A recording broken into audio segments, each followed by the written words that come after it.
नवद्वीप की पवित्र भूमि, जहां गंगा की धारा बहती थी, जहां हर घर में हरिनाम गूंजता था। उसी भूमि पर एक दिन एक महान ब्राह्मण तीर्थ यात्री पहुंचे। वे गोपाल के अनन्य भक्त थे। उनके गले में शालिग्राम शिला और छोटे गोपाल विराजमान थे। वे केवल वही अन्न ग्रहण करते थे जो पहले भगवान को अर्पित किया गया हो। उनकी आंखों में भक्ति थी और हृदय में केवल कृष्ण। जगन्नाथ मिश्र ने उन्हें आदर सहित घर में बुलाया, पैर धोए, आसन दिया और निवेदन किया, आज आप हमारे घर में भोग बनाइए, हमारे गोपाल के लिए। रसोई शुद्ध की गई, सामग्री सजाई गई। ब्राह्मण ने प्रेम पूर्वक गोपाल के लिए भोग बनाया। जैसे ही ब्राह्मण ने आंखें बंद करके अर्पण करना शुरू किया, तभी धूल से लिपटे नंगे पांव मुस्कुराते हुए एक छोटे निमाई वहां आ पहुंचे और एक मुट्ठी भात उठाकर खाने लगे।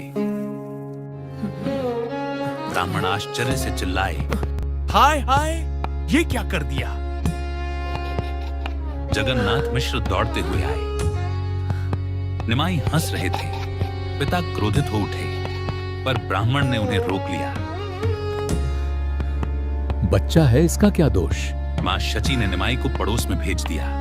गांव की स्त्रियां हंसते हुए बोली, अरे निमाई, ब्राह्मण का भोग चुरा लिया।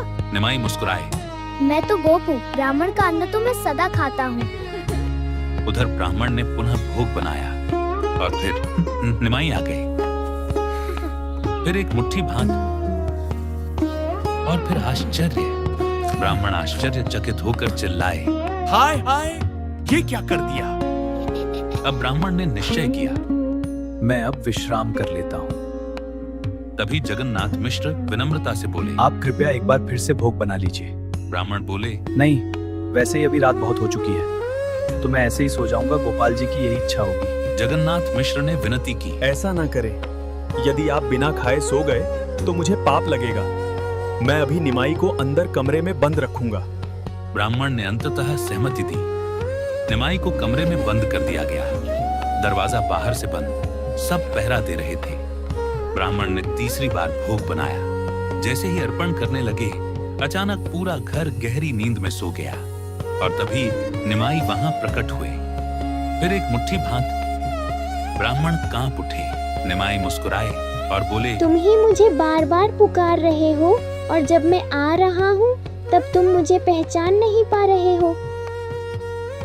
हे ब्राह्मण, तुम मेरे जन्म जन्मांतर के सेवक हो। तुमने ही मुझे पुकारा है, इसलिए तो मैं प्रकट हुआ हूँ। और उसी क्षण छोटा बालक दिव्य रूप में परिवर्तित हो गया। पूरा स्थान वृंदावन बन गया।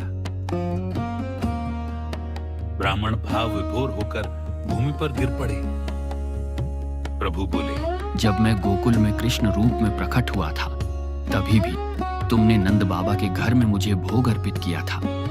मैंने तब भी तुम्हारा अन्न इसी प्रकार चुराया था। तुम मेरे जन्म जन्मांतर के भक्त हो। मैं संकीर्तन यज्ञ प्रारंभ करने आया हूँ और मैं प्रेम भक्ति हर घर में बांटूंगा। परंतु हे ब्राह्मण, इस रहस्य को किसी को मत कहना। प्रभु अंतर्धान हो गए। ब्राह्मण रोते हुए प्रसाद को अपने शरीर पर लगाकर बोले, जय श्री कृष्ण चैतन्य, जय श्री कृष्ण चैतन्य। सभी जाग उठे, पर ब्राह्मण मौन रहे। उन्होंने किसी को कुछ नहीं बताया।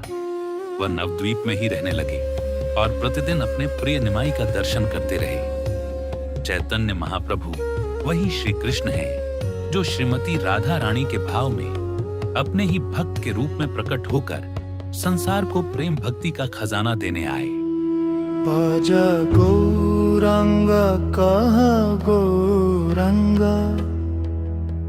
लह गौरंगेरा नाम रे। जे जं गौरांग भजे, से अमर प्राण रे।